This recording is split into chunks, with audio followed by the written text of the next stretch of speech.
Now, finding bloops is not entirely easy. A statistician named Henderson came up with a set of equations by which you can find bloops under the following special model. So in this case, we are assuming that we have this typical random effects model y equal to x beta plus zg, that is the random effect part, plus epsilon.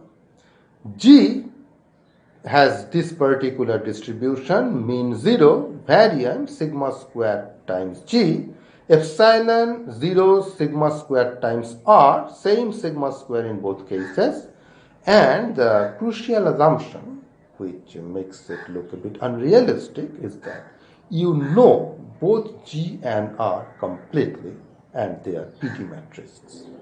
So if you have this scenario, in that case, Henderson came up with a set of equations called Henderson's equations, solving which you can find both blues as well as bloops.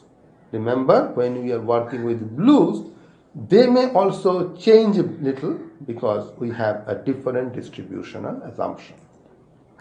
And these Henderson's equations take this following form, a pretty huge system that you solve for beta hat and g hat. And here is the right hand side. Now when you solve for the entire thing, you will get beta hat, which will be the blue of beta. And when you solve for this g, that will be bloop. Now the proof of this is pretty complicated, and also I do not want you to cram this complicated equation. This is just for the sake of completeness of our lecture that I mentioned this.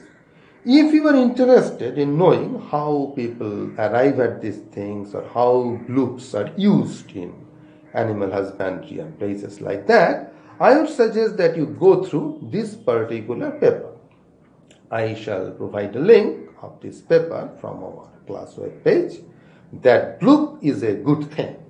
It's a pretty readable paper. This paper, the content of this paper is not part of the syllabus, but if you want to just learn more about bloops, this is a good place to look into.